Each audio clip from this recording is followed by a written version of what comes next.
आज जो है 29 दिसंबर है, 29 दिसंबर, और 2024 की आज जो है वो आखिरी आराधना है, आखिरी संडे है, माफी मांगता हूं। 2024 का आज आखिरी संडे है। यहां पर याद रखिए, ये जो संडे है ना, हमारा आखिरी संडे नहीं है, 2024 का आखिरी संडे है। 2024 का परसों जो है 31 दिसंबर है। 31 दिसंबर शाम को 8 बजे हम इसी जगह पर 2024 की आखिरी आराधना जो है ना वो हम करेंगे। और मैं एक बार फिर से आपको याद दिलाना चाहता हूं, वो 2024 की आखिरी आराधना होगी जो हम मंगलवार को करेंगे। हमारी आखिरी आराधना नहीं है, 2024 की आखिरी आराधना हम इस मंगलवार को 8 बजे करेंगे। क्यों मैं 31 दिसंबर को 2024 की आखिरी आराधना कह रहा हूं? उसका कारण यह है कि मंगलवार की रात के बाद 2024 जो है ना वो खत्म हो जाएगा। 2024 का जो है ना निशान मिट जाएगा। हमारे घर में भी जितने भी 2024 के कैलेंडर लगे हुए हैं ना, वो सबके सब फट जाएंगे, निकलकर कूड़े में चले जाएंगे, और 2025 के कैलेंडर जो है ना वो हम सबके घरों में लग जाएंगे। कोई ऐसा है कि 2025 में 2024 के कैलेंडर को लगाकर घूमे? सच में हम जो है ना हर साल कैलेंडर को फाड़ते हैं, फेंकते हैं। सच में इस साल जो है ना, इस साल हमने भी अपने अंदर की बुराई को 2025 में जाने से पहले फाड़ कर, निकाल कर फेंकना है, हमने फेंकना है। सच में ये 2025 जो है ना, सच में आप सबके लिए बहुत ही ज्यादा आशीषों से भरा चढ़ेगा अगर आप ऐसा करते हैं तो। सच में इस 2025 में परमेश्वर आप सबको भरपूरी से आशीषें दे। इस 2025 में परमेश्वर जो है ना आप सबको प्रेम में भरकर रखे। इस 2025 में परमेश्वर जो है ना वो आप सबको पवित्र आत्मा के वरदानों के साथ और पवित्र आत्मा के फलों के साथ आप सबको भरकर रखे। परमेश्वर सच में आप सबको भरेंगे, वरदानों से भरेंगे, फलों से भरेंगे, प्रेम से भरेंगे, अपनी आत्मा से भरेंगे। पर 2025 में परमेश्वर की अनुग्रह को अपने अंदर भरने के लिए आपको एक चीज है जो आपको भूलनी है, एक चीज है जो आपको छोड़नी है। वो चीज क्या है मालूम है आपको? वो चीज जो है ना, वो चीज हमारा अतीत है। अतीत, हमारा पुराना समय, हमारा पास्ट। हमने 2025 में अपने अतीत को छोड़ना है, अपने पास्ट को हमने भूल जाना है। इस आने वाले 2025 में सच में आपको अपने उस पास्ट को भूलना होगा जो आपको बार बार निराशा की ओर, उदासी की ओर या फिर नफरत की ओर लेकर जा रहा है। मैं आपको बताना चाहता हूं कि हर एक इंसान का एक पास्ट होता है। मेरा भी एक पास्ट था। हर इंसान किसी न किसी निराशा से गुजरता ही गुजरता है। हम में से कोई भी ऐसा नहीं है जिसने निराशा का सामना ना किया हो। हर एक इंसान किसी न किसी बात को लेकर निराश भी होता है और हताश भी होता है। कुछ लोगों के पास में ऐसी बातें हो सकती हैं जो उनकी समझ से बिल्कुल बाहर हो। वो बातें अच्छी भी हो सकती हैं और वो बातें दुख से भरी भी हो सकती हैं। अगर वो बातें अच्छी हैं, अतीत की वो बातें अगर अच्छी हैं, तो हम उनके बारे में सोचते हुए उत्साहित होंगे, आनंदित होंगे। परंतु अतीत की यदि वही बातें दुख से भरी हुई हैं, तो उन बातों को बार बार याद करते हुए, उन्हीं बातों को बार बार हम सोचते हुए और ज्यादा निराश और हताश होते रहेंगे। आज मैं आपको यह बताना चाहता हूं कि यदि हम बार बार उस पुराने समय पर अपना ध्यान रखेंगे जो हमारे लिए अच्छा नहीं था, जो हमारे लिए दुखों से भरा था, तो वो पुराने समय की बुरी यादें जो है ना वो हमें बार बार उदासी की ओर, निराशा की ओर और अशांति की ओर लेकर जाएंगी। वो वाली बातें जो है, और इन सब अतीत की बातों को सच में याद कर कर कर हम कभी भी आगे नहीं बढ़ पाएंगे। इन अतीत की बातों को याद कर कर हम पर कितना बड़ा प्रभाव पड़ता है, शायद अभी हम उस बात का ना जो है हमें एहसास नहीं है। इन अतीत की बातों का हम पर कितना बड़ा प्रभाव पड़ता है। यदि हम बार बार उस दुख के बीते हुए समय को याद करते रहेंगे तो हम कभी भी आगे नहीं बढ़ पाएंगे, कभी भी आगे नहीं बढ़ पाएंगे। पर आज बहुत से लोग जो है ना, वो पुरानी बातों को पकड़ कर रखते हैं और उन पुरानी बातों को सोचते रहते हैं, उन पुरानी बातों को याद करते रहते हैं जो दुख से भरी हैं। यदि आप अपनी पुरानी उन खराब यादों को छोड़कर जाने दोगे, तभी आप परमेश्वर के द्वारा तैयार की गई नई आशीषों के वारिस ठहराए जाओगे। सच में हमें छोड़नी पड़ेगी वो पुरानी सोच, वो पुरानी बातें जो हमें बार बार उदासी की ओर लेकर जाती हैं, नफरत की ओर लेकर जाती हैं। पुराने समय में शिकारी जो है ना, शिकारी बंदर को पकड़ने के लिए एक बैरल होता है, बैरल, ये जो डब्बा आपको दिखाई दे रहा है, शिकारी एक बैरल में केला जो है ना, केला भरकर बंदर को फंसाते थे, बंदर को पकड़ते थे। वो ये जो बैरल है ना, उस बैरल के अंदर शिकारी जो है ना इतना सा सुराख करते थे, सिर्फ इतना सा। वो सुराख इसलिए करते थे कि बंदर का हाथ जो है ना वो उसमें घुस जाए, केले को पाने की इच्छा के लिए घुस जाए। अब वो बैरल में इतना सा छेद कर देते थे कि बंदर उस केले को पकड़ने के लिए अपने हाथों को उसके अंदर डाल दे। अब बंदर जो है ना वो बैरल से अपना हाथ केले को पकड़ने के लिए, केले को उठाने के लिए जब डाल देता है, तो उसके हाथ में केला जो है ना, केला वो ऐसे पकड़ लेता है, ऐसे। अब केला पकड़ने के बाद अपने हाथ को वो बाहर निकालता है उस इतने से सुराख से, पर केला जो उसने पकड़ा होता है ना, उस केले के कारण उस बंदर का हाथ उस सुराख से बाहर नहीं निकल पाता। जो बात कर रहा हूं समझ रहे हैं? सच में बंदर जो है ना, अगर उस केले को छोड़ दे तो फिर से थोड़ी मेहनत करेगा ना, उसका हाथ उस सुराख से बाहर आ जाएगा, पर वो केले को नहीं छोड़ता, केले को पकड़ कर रखता है, पकड़कर ऐसे पकड़ कर रखता है, और पकड़ने के कारण उसका हाथ उस बैरल के, उस डब्बे के अंदर ही फंसा रह जाता है, और वो बंदर जो है ना शिकारी का शिकार बन जाता है। जो बात कर रहा हूं समझ पा रहे हैं? वो बंदर आराम से केले को छोड़कर अपने हाथ को बाहर निकाल सकता है, पर वो नहीं निकालता। क्यों? उसके अपने हाथ में केला पकड़ा हुआ है। मैं आज आपको ये बताना चाहता हूं कि ये शैतान जो है ना, वो भी एक शिकारी की तरह है, शिकारी की तरह। वो शैतान जो है ना, बार बार हमारे अतीत की याद हमें दिलवाकर हमें अपना शिकार बनाता है, अपना शिकार। वो हमेशा दुखों से भरे उस पास्ट के बारे में हमें याद दिलवाता है कि हम उस पास्ट के बारे में सोचें और हम निराशा में चले जाएं। हम उन लोगों के बारे में सोचें जिन्होंने हमें दुख दिए हैं, जिनकी वजह से मेरे अंदर नफरत भरी है। बार बार उनके बारे में हमें याद दिलवाता है, ताकि हम अपने उस अतीत को पकड़ कर रखें और इस अतीत से बाहर ना निकल सके। हम पूरा जीवन जो है ना वो निराश रह सके, पूरा जीवन जो है ना वो उदास रह सके। और सच में हम भी शैतान के बहकावे में आकर ये नहीं सोचते कि बीते कल की बातों के बारे में सोचकर जो है ना हम अपने आज को खराब कर लेते हैं, अपने आज को। बाइबल को भी अगर हम देखेंगे तो बाइबल में भी बहुत जगह पर लिखा है कि मुश्किलें जो है ना वो आप सब पर आएंगी, लोगों पर आएंगी, विश्वासियों पर आएंगी। लोग जो है ना हमें दुख देंगे, बाइबल में भी लिखा हुआ है। लोग जो है ना हमें वो परेशान करेंगे, लोग जो है ना हमारा मजाक उड़ाएंगे, लोग जो है ना पीठ पीछे हमारे बारे में बातें करेंगे। लेकिन हमने उन लोगों के द्वारा दिए गए जख्मों को, उन नकारात्मक बातों को अपनी सोच पर हावी नहीं होने देना है।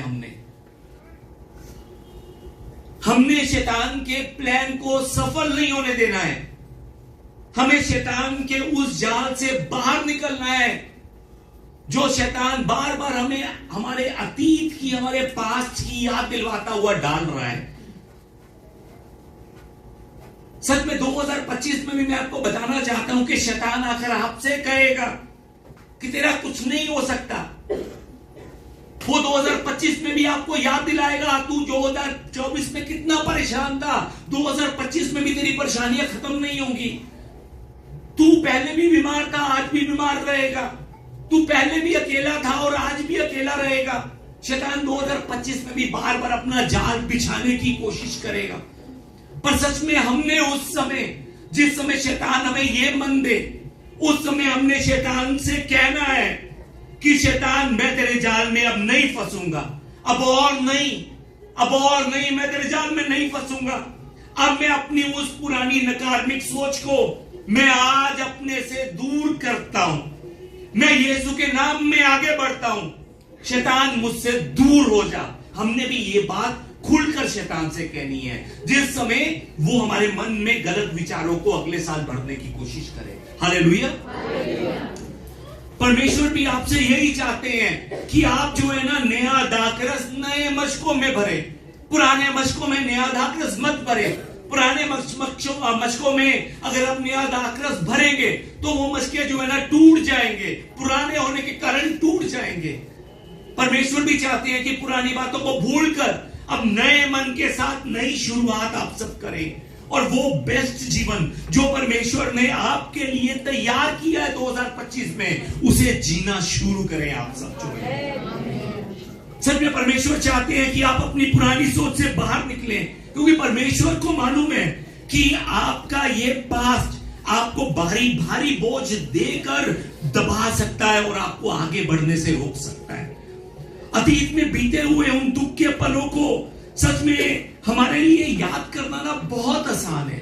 अच्छे पलों को हम कम याद करते हैं, पर उन बुरे पलों को हम बार बार याद करते हैं। वो अतीत के पल जो हमें बार बार निराशा की ओर लेकर जाते हैं, हम उन्हें बहुत बार पकड़कर उदास होते रहते हैं, निराशा में जाते रहते हैं और उसी उदासी में रहकर हम जो है ना खुद पर दोष लगाना शुरू कर देते हैं कि मेरे जीवन में ही ऐसा क्यों होता है। बार बार उस उदासी में रहकर हम बार बार खुद से कहते हैं कि मैं ही क्यों इस परिवार में, मेरा क्यों जन्म हुआ, मुझे ही क्यों ऐसे माता पिता मिले, मैं ही ऐसा क्यों सच में। या फिर अगर खुद पर दोष नहीं लगाएंगे तो हम दूसरों पर दोष लगाते रहेंगे कि वो ऐसा क्यों है, क्यों वो बार बार मेरे साथ ऐसा कर रहा है। अगर और कुछ नहीं तो हम परमेश्वर पर दोष लगाना भी शुरू कर देंगे कि हाँ परमेश्वर, आपने मेरे साथ ऐसा क्यों होने दिया। कभी भी गौर कीजिएगा, इंसान जो है ना उदासी के कारण नहीं अपने पुराने समय के बारे में सोचता हुआ और ज्यादा परेशान हो जाता है। उसको चिंताओं ने घेरा हुआ है, पर वो जो है ना सच में अपने पुराने समय के बारे में सोचेगा उस चिंताओं में जाकर कि पुराने समय में भी मुझे कोई संभालने वाला नहीं था, पुराने समय में मैं अकेला था और आज भी मैं कहीं पर अकेला ना रह जाऊं। पुराने समय के बारे में सोचकर वो अपना प्रेजेंट और अपना फ्यूचर जो है ना वो खराब कर लेता है। कभी भी गौर कीजिएगा, इंसान को गुस्सा आने वाले कल के बारे में सोचते हुए नहीं आएगा, बीते हुए कल के बारे में सोचते हुए गुस्सा आएगा। मैं सही बोल रहा हूं कि गलत बोल रहा हूं? आपको गुस्सा कब आता है? कल के बारे में सोचते हुए या फिर बीते हुए कल के बारे में सोचते हुए? सच में हर एक इंसान को गुस्सा जो है ना वो बीते हुए कल के बारे में सोचते हुए आता है। इंसान बार बार पुरानी बातों के बारे में सोचकर उदासी में चले जाता है। परमेश्वर जो है ना वो हमसे चाहते हैं कि हम उन पुरानी बातों को जो पिछले 20 साल से हमारे मन के अंदर है, या फिर जो वो पुरानी बातें जो पिछले 20 महीने से, पिछले 20 दिनों से या पिछले 20 घंटों से हमारे मन के अंदर है, उन सब पुरानी बातों को अब हम और ज्यादा अपने ऊपर हावी ना होने दें। परमेश्वर चाहता है कि उस नेगेटिव सोच का बोझ अब हम अपने ऊपर और ज्यादा उठाकर ना चले, क्योंकि अगर हम उस बोझ को सच में नहीं उतारेंगे ना तो हम 2025 में भी बहुत थक जाएंगे, बहुत ज्यादा। हमें अपने बोझ को, उस नेगेटिव बोझ को, उस पुरानी यादों के बोझ को हमने उतार कर हमने अब फेंकना है, उसको छोड़कर हमने 2025 में कदम रखना है। हालेलुया। आप बीमार थे, बीमारी के साथ में नहीं आपने कदम रखना, यह विश्वास कर कदम रखना है कि मैं बीमार था 2024 में, मैं मजबूर था, मैं दुखी था, मैं परेशान था, मैं निराशा में था, पर अब 2025 में मैं आशीषों में भरकर रहूंगा। इस विश्वास में हमने 2025 में आगे बढ़ना है और सच में इस बोझ को हमने प्रभु यीशु को देना है। हमारा प्रभु यीशु मसीह हमारे इस बोझ को, पुराने अतीत के बोझ को पकड़ने के लिए खड़ा हुआ है, पर हम कहते हैं नहीं प्रभु, ये बोझ हम आपको कैसे दे सकते हैं, कैसे दे सकते हैं। हमारा प्रभु हमसे वचन में कहता है कि ये सब परिश्रम करने वालों और बोझ से दबे लोगों मेरे पास आओ, मैं तुम्हें विश्राम दूंगा। ये जो बोझ प्रभु लेने के लिए कह रहे हैं, आप सबको देने के लिए कह रहे हैं, वो बोझ जो है ना, वो व्यवस्था का बोझ है, वो चिंताओं का बोझ है, वो पाप का बोझ है, वो हमारे अतीत का बोझ है जो हमारे लिए अच्छा नहीं था। उन सब बोझ को प्रभु कहते हैं कि मुझे दो, मैं तुम्हें विश्राम दूंगा, मैं तुम्हें विश्राम दूंगा। जिस समय मैं बात कोरिया में था, उस समय मैं पास्टर नहीं बना था अभी। परमेश्वर के अनुग्रह से हमारे जो सीनियर पास्टर जी थे, उनको परमेश्वर ने मन दिया कि पंकज को वर्शिप टीम के अंदर खड़ा कर। तो हमारे सीनियर पास्टर जी ने, जो हमारे चर्च के वर्शिप लीडर थे, उन्हें कहा कि पंकज को वर्शिप टीम में खड़ा करो। उन्होंने मुझे खड़ा तो कर दिया। खड़े होकर मिलकर हमने प्रार्थनाएं भी बहुत की, उन्होंने भी मेरे लिए प्रार्थना की। पर जिस समय माइक मेरे हाथ में आया ना, मेरी आवाज पता नहीं वर्शिप टीम के लीडर को पसंद नहीं आई। उसने पीछे से इशारा कर मेरी आवाज को बिल्कुल खत्म करवा दिया, नीचे करवा दिया। सच में मैं गीत गाता था, मुझे भी मालूम है मुझे मेरी आवाज अच्छी नहीं है। मेरा भी मन करता था कि सच में मैं वर्शिप टीम में ना खड़े हूं, पर सीनियर पास्टर जी ने मुझे कहा था खड़े होने के लिए, इसलिए खड़ा हो रहा था। इस वर्शिप टीम के लीडर जो थे, हमारे पास्टर जी जो लीडर थे वर्शिप टीम के, उनका भी मन था कि मुझे वो टीम से बाहर निकाल दें, पर वो नहीं निकाल पा रहे थे। क्यों? सीनियर पास्टर जी ने कहा था कि इसको लेकर चलना है। अब वो क्या करते थे, हर बारी जब मेरे हाथ में माइक आना, टेस्टिंग के समय में, प्रैक्टिस के समय में आवाज मेरी पूरी ऊंची कर देनी, पर जिस समय आराधना शुरू होनी उस समय मेरी आवाज मुझे भी सुनाई नहीं देती थी। इतनी उन्होंने मेरी माइक की आवाज बिल्कुल ना के बराबर कर देनी। सच में मुझे भी नहीं पता लगा, मेरे मन के अंदर उनके लिए नफरत बढ़नी शुरू हो गई। सच में मुझे भी नहीं पता लगा, उनके बारे में मेरे अंदर गुस्सा जो है ना वो बढ़ना शुरू हो गया। अब एक दिन तकरीबन 2-3 महीने बाद मैं हर रोज, यानी कि हर रोज संडे को सुबह जल्दी जाकर, हमारी कलीसिया में आराधना अगर 11 बजे शुरू होती थी तो हमें पास्टर जी ने कंपल्सरी कहा था कि हमने 8 बजे तक कलीसिया में पहुंचना है, क्योंकि बहुत तैयारी करने वाली होती थी। और मुझे 8 बजे कहते थे, पर मैं 7:30 बजे कलीसिया में पहुंचकर वहां पर प्रार्थना किया करता था अकेला बैठकर, क्योंकि अपने मन को खोलना मेरे लिए बहुत जरूरी था। तभी मैं परमेश्वर की आराधना कर पाऊंगा, नहीं तो आराधना मैं नहीं कर पाऊंगा। मेरी आराधना लोगों को दिखाने वाली आराधना ना हो, परमेश्वर के लिए तैयार करने वाली आराधना हो। उस मन से मैं 7:30 बजे पहुंचकर आधा घंटा अकेले बैठकर प्रार्थना किया करता था। एक दिन जब तकरीबन 2-3 महीने बाद अकेला बैठकर जिस समय सुबह के समय में प्रार्थना कर रहा था, उस समय परमेश्वर ने मेरे मन के अंदर कहा कि पंकज, तू किसके लिए गीत गाता है? तू लोगों को सुनाने के लिए गीत गाता है या मेरे लिए गीत गाता है? सच में उस आवाज को सुनने के बाद मैंने परमेश्वर को कहा, परमेश्वर आपके लिए गीत गाता हूं। आपको मालूम है कि मेरा मन खड़े होने का नहीं करता, पर आपके लिए मैं गीत गाता हूं, आपके लिए। उस समय परमेश्वर ने फिर से मुझसे कहा, क्या लगता है कि तेरी आवाज मुझ तक पहुंचाने के लिए तुझे माइक का सहारा लेना पड़ेगा? लोगों तक अपनी आवाज पहुंचाने के लिए तुझे माइक का सहारा लेना पड़ेगा, पर अगर तूने अपनी आवाज मुझ तक पहुंचानी है तो मुझे तेरे इस माइक की जरूरत नहीं है। मेरे कान सदा तेरे मुंह के साथ में लगे हुए हैं। उस समय परमेश्वर ने कहा, पंकज तेरा मन जो है ना बहुत मैला हो गया है, बहुत गंदा हो गया है, और तू इस गंदे हाथों के, इन गंदे मन के साथ तू जितनी मर्जी मेरी आराधना कर, तेरी आराधना मैं कबूल नहीं कर पा रहा हूं।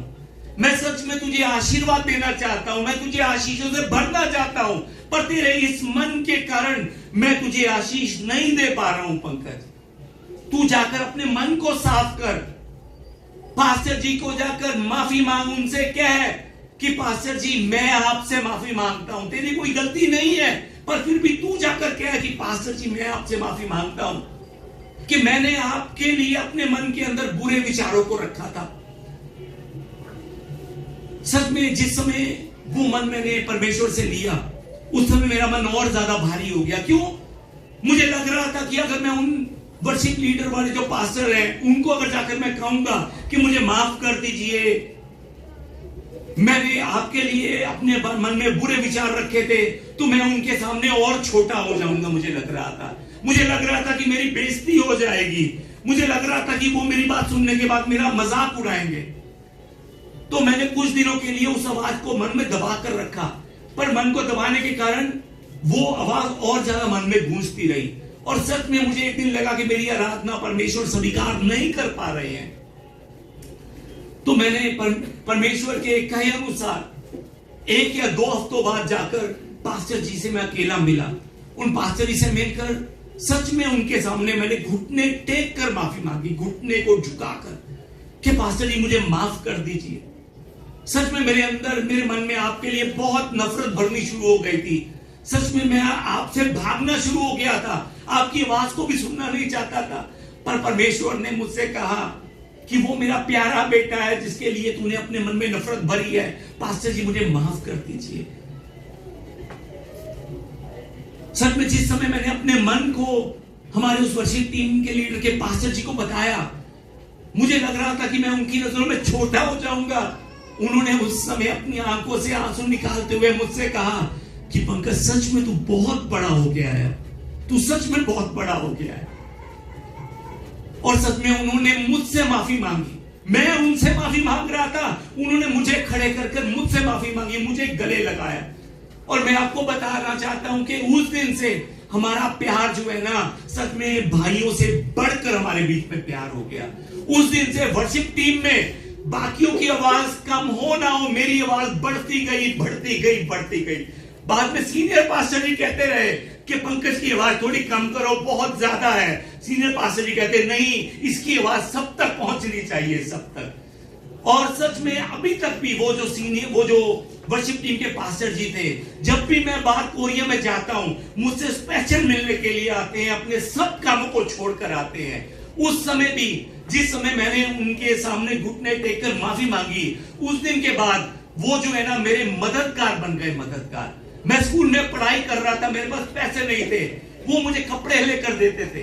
उन्होंने मुझे सच में जेब खर्चा भी देना शुरू किया। क्या देखकर? मेरा उस मन देखकर, मेरे उस मन को देखकर। सच में मैं आपको यह बताना चाहता हूं इस कहानी के द्वारा कि सच में अगर हम पुरानी बातें भूलकर हम आगे बढ़ते हैं ना, हमारे लिए परमेश्वर बहुत बड़ी बड़ी आशीषें तैयार करता है। मैं आपको बताना चाहता हूं कि अगर मैं भी अपने अंदर नफरत लेकर चलता, उन्हीं पुरानी दुख की बातों को जो लोगों ने मेरे मन में जख्म दिए हैं उनको लेकर चलता, अभी भी जो मेरे पीठ पीछे बातें होती हैं अगर उनको लेकर मैं चलता, तो आज मैं यहां पर खड़े होकर आपके सामने परमेश्वर का वचन ना बांट पाता। सच में हमारे लिए उन पुरानी बातों को भूलना बहुत जरूरी है, क्योंकि मैंने अपने जीवन में देखा है, अगर हम उन पुरानी दुख भरे पलों को भूलेंगे, छोड़ेंगे, तभी हमारे लिए आशीषों से भरे पल, आनंद से भरे पल परमेश्वर तैयार करेगा। पर हम जो है ना अपने मन को उन्हीं पुरानी बुरी यादों से भरकर रखते हैं, परमेश्वर आशीषें भरना भी चाहते हैं, तब भी नहीं भर पाते हैं। यशायाह की पुस्तक 61 नंबर अध्याय की 1 से लेकर 3 नंबर आयत में परमेश्वर का आत्मा जिस समय यशायाह पर उतरता है, यशायाह लोगों से कहता है कि प्रभु यहोवा का आत्मा मुझ पर है, क्योंकि यहोवा ने सुसमाचार सुनाने के लिए मेरा अभिषेक किया और मुझे इसलिए भेजा है कि खेदित मन के लोगों को शांति दूं, कि बंधुओं के लिए स्वतंत्रता का और कैदियों के लिए छुटकारे का प्रचार करूं। आमीन। सच में यहां पर लिखा है खेदित मन वाले। खेदित मन वाले लोग कौन से लोग हैं? ये लोग वो लोग हैं जिनके मन में पुरानी उदासी की बातें, जिनके मन में पुरानी वो जख्मों की बातें भरी हुई हैं। वो लोग खेदित मन वाले लोग हैं, जो अतीत में रह रहे हैं, अपने दुख से भरे पुराने समय में रह रहे हैं। और आगे जब हम इसी वचन को देखते हैं तो 2 और 3 नंबर आयत में इस तरह से लिखा है। 3 नंबर आयत में खासकर लिखा है कि सिय्योन के विलाप करने वालों के सिर पर की राख दूर कर कर सुंदर पगड़ी बांध दूं। यहां पर लिखा है कि राख को दूर कर कर सुंदर पगड़ी बांध दूं। ये जो राख है ना, राख, जब हम पूरी बाइबल को देखते हैं तो ये राख जो है ना, ये निराशा की निशानी है, दुख की निशानी है, दर्द की निशानी है, घाव की निशानी है। जो चोट हमने लोगों के द्वारा पाई है ना, उस चोट की निशानी है ये राख जो है। इस राख शब्द को हिंदी में माफी मांगता हूं, इसी राख शब्द को इब्रानी भाषा के अंदर इफर कहते हैं। इफर, एक बार मेरे पीछे बोले इफर। इस राख को इफर कहते हैं। और दूसरी तरफ ये जो सुंदर शब्द है, इस सुंदर शब्द को इब्रानी भाषा के अंदर फेर कहते हैं। फेर,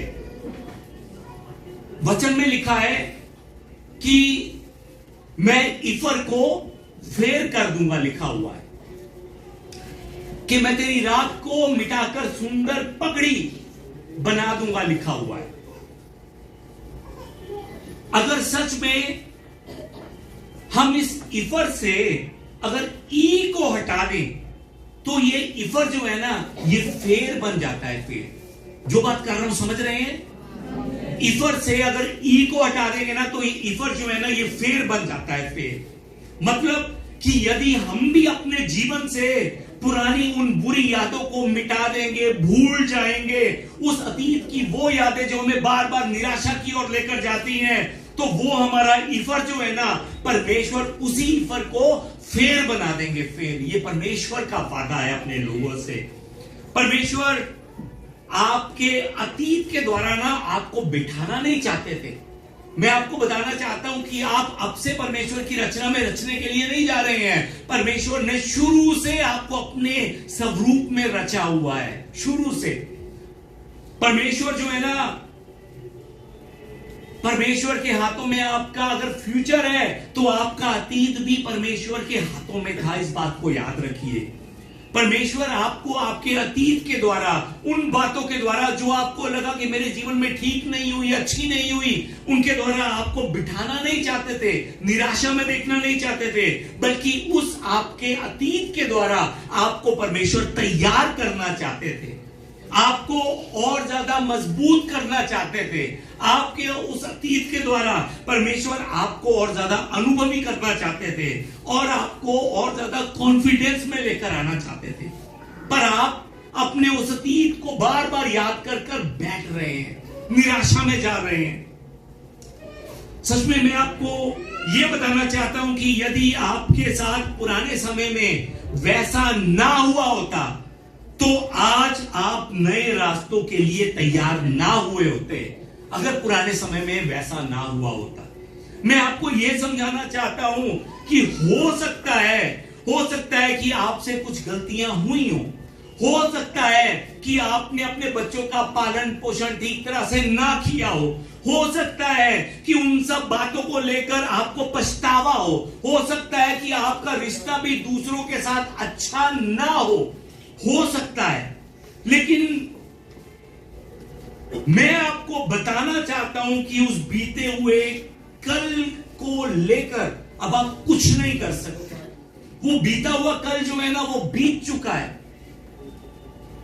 अगर मैं कहूंगा कि जो बातें मैंने 1 घंटे पहले मेरे साथ बीती है, वही बातें मेरे साथ फिर से बीते, तो मुझे पुराने 1 घंटे को याद करना पड़ेगा, तो वही बातें फिर से मेरे साथ बीतनी शुरू हो जाएगी। अगर मैं पहले 1 घंटे पहले मेरे साथ क्या हुआ था, मैं उसको अगर भूल जाऊंगा, तो मैं आपको बता रहा हूं नया रास्ता मेरे लिए तैयार हो जाएगा। हमें भूलना बहुत जरूरी है, छोड़ना बहुत जरूरी है उन पुरानी बातों को।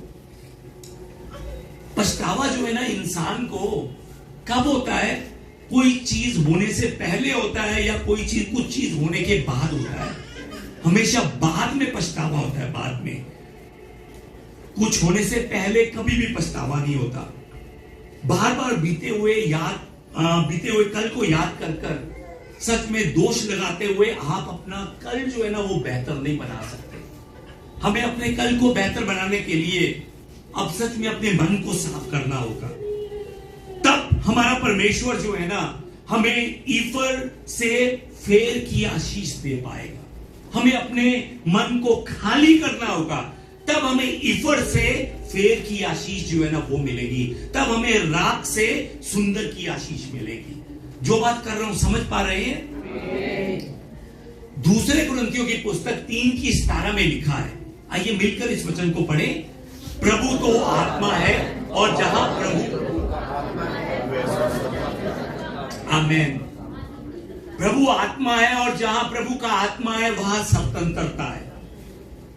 यदि आप हमेशा बीते कल में, बीते महीनों में, बीते सालों में खोए रहेंगे, पुरानी यादों की बातें बार बार करते रहेंगे, वो पुरानी यादों की बातें जो आपके लिए अच्छी नहीं थी, तो मैं आपको बता रहा हूं वहां पर आपको स्वतंत्रता नहीं मिलेगी। वहां पर स्वतंत्रता नहीं है। उन पुरानी बुरी यादों में आजादी नहीं है। उस पुरानी बुरी यादों के अंदर प्रभु का आत्मा नहीं है। आज एक नया दिन है, आज एक नई जीत है, आज जो है ना एक नया रिश्ता है, आज एक नया मौका परमेश्वर ने दिया है।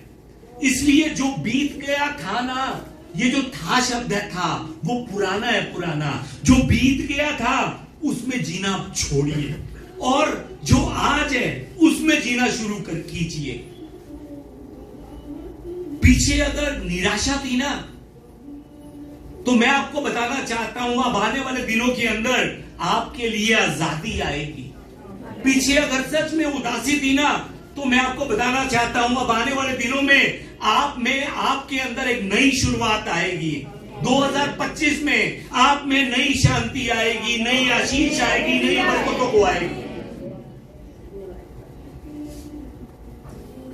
अब बीते हुए कल के बारे में सोचते हुए सच में बंद कर मत रहिए। बीते हुए कल से अब आजाद होकर निकलिए, ताकि परमेश्वर हमें आने वाले कल में अपने अनुग्रह से भर सके। बाइबल भी हमें बहुत बताती है उन लोगों के बारे में जिन्होंने अपने जीवन के पीछे जो कुछ भी बीता उन्होंने मुड़कर नहीं देखा, वो आगे की ओर बढ़ते गए, तभी उनका जीवन आशीषों से भर पाया।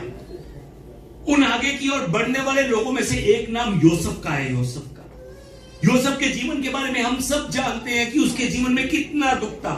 उसके अपने भाई नफरत करते थे उसको, उसके अपने भाइयों ने उसे मारने की कोशिश की, उसे मिस्र में बेच दिया, उसे गुलामी करनी पड़ी। उसने ईमानदारी से काम किया पर उसकी मालकी ने उसको झूठा इल्जाम लगाकर जेल में डाल दिया। इतना सब कुछ होने के बाद भी योसेफ ने अपने मन में कोई बात नहीं रखी। वो सब पुरानी बातों को भूलता रहा। क्यों मालूम है आपको? क्योंकि परमेश्वर ने उसे एक सपना दिखाया था। वो सपना क्या था? कि तारे जो है ना उसके सामने झुक रहे हैं, और वो तारे कौन है? उसके अपने भाई। परमेश्वर ने उसे एक सपना दिखाया था कि ये सृष्टि उसके सामने झुकेगी। उसने उस सपने पर भरोसा किया, विश्वास किया, और वो आगे की ओर बढ़ता रहा। दुखों में भी रहता हुआ उसने पीछे मुड़कर नहीं देखा। उसने अपने अतीत को याद नहीं किया कि मेरे साथ ऐसा क्यों हो गया, क्यों हुआ। उसने ऐसा नहीं कहा, वो आगे की ओर बढ़ता गया। तभी परमेश्वर ने उसे आने वाले समय में मिस्र का मंत्री बनाया। हमें भी आगे की ओर बढ़ना है, पुरानी बातों को छोड़कर, तभी हम भी उन सपनों को पूरा कर पाएंगे जो परमेश्वर ने हमें दिए हैं। उन कई नामों में से एक नाम पतरस का भी है। हम सब जानते हैं कि पतरस ने यीशु मसीह का इनकार 3 बार किया था। सच में सोचिए कि अगर पतरस की जगह पर कोई दूसरा होता तो सच में वो उदासी में चले जाता कि मैंने यीशु का इनकार किया, मैंने यीशु का इनकार किया। सच में इनकार उसने किया, उसको इनकार कर पछतावा भी हुआ, परंतु परमेश्वर के अनुग्रह से वो फिर से खड़ा हुआ और फिर से उठकर आगे बढ़ा, और ऐसा प्रचार उसने किया कि उसके द्वारा लोगों को जीवन मिलना शुरू हो गया। सच में पतरस भी चाहता तो निराशा में बैठ सकता था कि मैंने इनकार किया है यीशु का, अब मेरा कुछ नहीं हो सकता, अब मैं नहीं कुछ कर पाऊंगा, पर वो नहीं बैठा। वो यीशु के नाम में फिर से खड़ा हुआ, फिर से आगे बढ़ा। हमने भी उन पुरानी यादों में बैठना नहीं है, उन पुरानी यादों में डूबना नहीं है। हमने फिर से उठना है और फिर से खड़े होकर यीशु के नाम से आगे बढ़ना है। तभी हमें भी वो अनुग्रह प्राप्त होगा जो परमेश्वर ने हमारे लिए तैयार किया है। सच में बाइबल में 2 कुरिन्थियों 5:17 में लिखा है कि यदि कोई मसीह में है तो वो नई सृष्टि है, पुरानी बातें बीत गई हैं, पुरानी बातें बीत गई हैं। सच में मैं आपसे पूछना चाहता हूं क्या आपने पुरानी बातों को छोड़ दिया है? वचन में लिखा है कि जो मसीह में है वो पुरानी बातें छोड़ देता है, वो पुरानी बातें उसमें खत्म हो जाती हैं। क्या अभी भी हम वही पुरानी आदतों को लेकर आगे तो नहीं बढ़ रहे हैं? वही नफरत, वही गुस्सा, वही जिद। सच में अगर हम मसीह में हैं तो सच में अब हमें विश्वास करना है कि पुरानी बातें बीत गई हैं, सब नया हो गया है। सब परमेश्वर 2025 में सच में हमें बहुत आशीषें देना चाहता है। परमेश्वर की बहुत ही महान और उत्तम योजनाएं हैं हमारे लिए 2025 में। पर उन सब को पाने के लिए हमें जो है ना, हमें अपने पीछे वाले समय को भूलना होगा। उस समय को जो हमें उदासी में लेकर जाता है, जो हमें क्रोध में लेकर जाता है, जो हमें निराशा में लेकर जाता है, तभी हम 2025 में सच में परमेश्वर के बड़े बड़े कार्यों को अपने जीवन में होता देख पाएंगे। आज जो वचन हमने देखा है, आज के वचन में पौलुस भी यही बात बताता है। पौलुस भी यही कहता है, सभी विश्वासियों को कहता है, सभी फिलिपियों के लोगों से कहता है कि अपना पास्ट भूलकर अपने भविष्य की ओर फोकस करते हुए परमेश्वर के साथ विश्वास में आगे बढ़ते रहिए। पौलुस जो है ना, सब विश्वासियों को यही कहता है। पौलुस कहता है कि आपका फ्यूचर आपके पास्ट से ज्यादा इंपॉर्टेंट है। पौलुस जो है ना, आज आप सबसे भी यही बात कर रहा है। पौलुस कहता है कि अब से 2 दिनों बाद आप सब नए सालों में कदम रखने वाले हो। पौलुस कहता है कि इस नए साल में कदम रखने से पहले जो बातें पीछे रह गई थी, जो बातें पीछे रह गई हैं, जो पिछली बातें हैं। कौन सी पिछली बातें? किसी ने तुम्हारा अगर मन दुखाया है तो, किसी ने तुम्हारे पीठ पीछे अगर कुछ गलत कहा है तो, किसी ने तुम्हारी बुराई अगर की है तो, तुम्हारे मन में किसी के लिए अगर नफरत है, जिन बातों को तुम भूल कर भी नहीं भूल पा रहे हो, उन पीछे रह गई बातों को इस नए साल में भूल कर आगे की ओर बढ़ो, तो तुम्हारा मकसद जो है ना वो परमेश्वर में पूरा हो पाएगा। तब तुम्हें वो इनाम मिल पाएगा जिसके लिए परमेश्वर ने तुम्हें बुलाया है। भूलना होगा, भूलना होगा। इस समय सच में एक बार अपनी ओर ध्यान दीजिए, अपने मन की ओर ध्यान दीजिए। एक बार सोचिए कि वो क्या चीज है जो मुझे परमेश्वर छोड़ने के लिए कह रहे हैं। वो क्या बात है जो परमेश्वर मुझे भूलने के लिए कह रहे हैं। सच में एक बार ध्यान देकर सोचिए। अपनी आंखों को एक बार हम बंद करें, अपनी आंखों को एक बार बंद कर सच में अपने आप को जांचिए कि परमेश्वर आज आपको क्या छोड़ने के लिए कह रहे हैं। जिस चीज को परमेश्वर भूलने के लिए कह रहे हैं, छोड़ने के लिए कह रहे हैं, वो हो सकता है कि कोई नाम हो सकता है कि किसी का नाम परमेश्वर चाहते हैं कि आप जिसके बारे में याद कर जो नाम याद कर बार बार आपको गुस्सा आ जाता है, बार बार आप उदास हो जाते हैं, उस नाम को आज छोड़ दीजिए। हो सकता है कि वो कोई नशे की आदत हो सकती है जो परमेश्वर आपको आज छोड़ने के लिए कह रहे हैं, या फिर हो सकता है कि वो कोई पाप भी हो सकता है, वो पाप जिसने आपकी आशीषों को रोका हुआ हो। ध्यान में आया कि वो क्या चीज है? आइए एक बार अपनी आंखों को खोलें और जो भी सच में आपके मन में आया है, वो नाम, वो बुरी आदत, वो पाप, सच में आज उसको छोड़ने और उसको भूलने से बेहतर दिन आज के अलावा कोई नहीं है। आज उसको हमने भूल कर आगे बढ़ना है। आज उस बुरी आदत को, उस नाम को, उस पाप को हमने छोड़ते हुए आगे बढ़ना है। अगर सच में आज हम उसको छोड़ते हैं ना, तो मैं आपको बताता हूं, मैं आज बताता ही नहीं हूं, आज घोषणा करता हूं कि 2025 आपके जीवन का टर्निंग पॉइंट होगा। Turning point. सच में आइए इस समय हम मिलकर फैसला करें, मिलकर कि सच में उस नेगेटिव बुरी सोच को हमने छोड़ना है, उससे हमने छुटकारा पाना है। सच में उस पुरानी सोच को जो बार बार हमें उदासी की ओर लेकर जा रही है, उसे छोड़कर, उन निराशाओं की बातों को छोड़कर हमने आगे बढ़ना है। आज उनको हमने अपने से अलग करना है, आज उनको सच में हमने जाने देना है। आइए एक बारी हम कहें, मेरे पीछे एक बारी कहें कि मैं उस पुरानी सोच को अपने अंदर से निकाल रहा हूं, उस नाम को, उस बात को, उस नशे को, उस नेगेटिविटी को अपने अंदर से मैं यीशु के नाम से निकालता हूं, मैं यीशु के नाम से छोड़ता हूं, और मैं फिर दोबारा उस सोच को अपने मन में जगह नहीं दूंगा। मैं परमेश्वर के हाथों में अपना भविष्य देता हूं। जो गलतियां मैंने की हैं, प्रभु यीशु मुझे उनके लिए क्षमा कीजिए। यीशु के नाम से मैं ये प्रार्थना करता हूं। आमीन, आमीन, आमीन।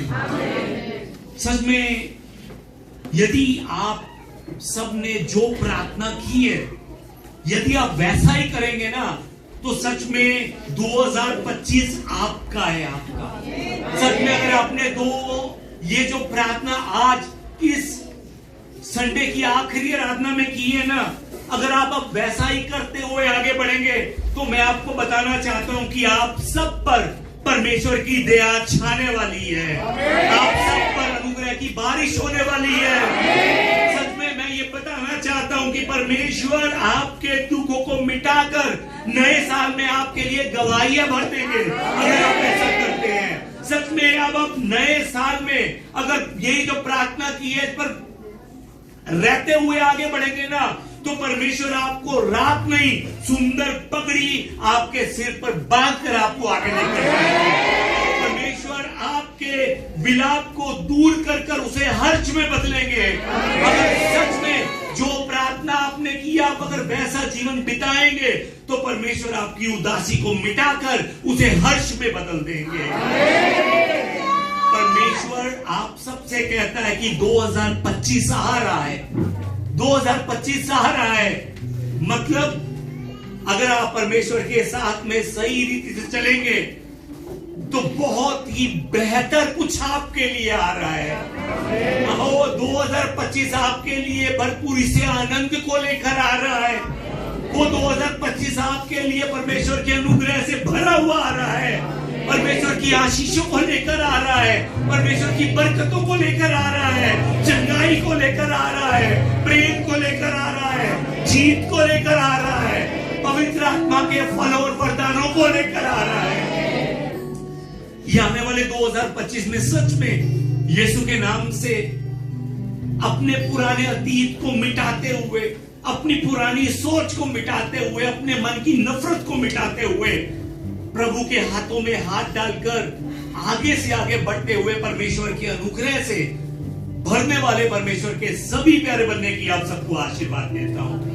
परमेश्वर का वचन जो है ना, वो हमसे कहता है कि अब बीती हुई घटनाओं का, बीती हुई बातों का स्मरण मत कर, बीती हुई बातों को बार बार याद मत कर। जो प्राचीन काल में बीत चुका है, उस पर अपना मन ना लगा, मन ना लगा उन पुरानी बातों पर, बीती हुई बातों को याद ना कर।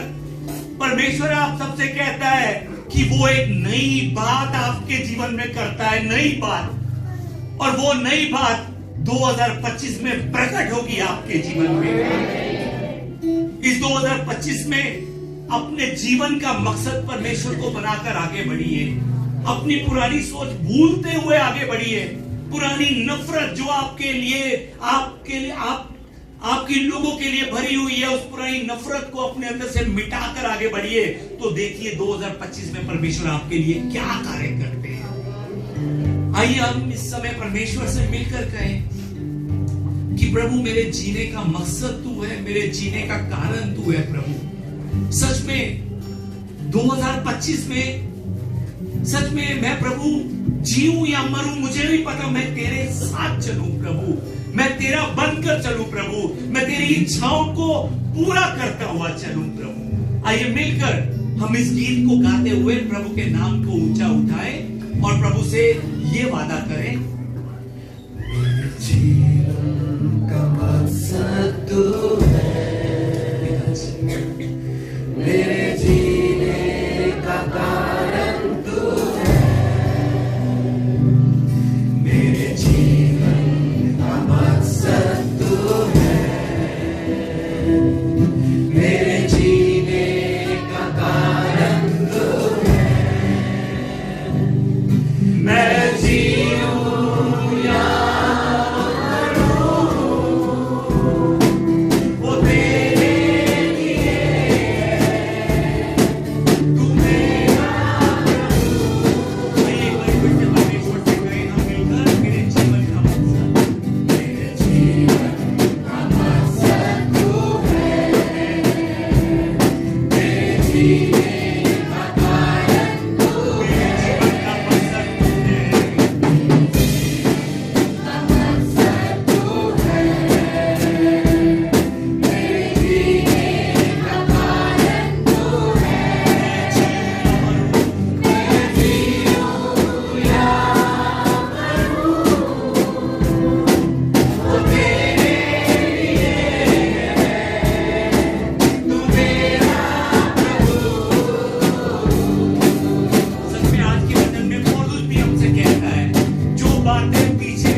जीवन का मकसद तू है,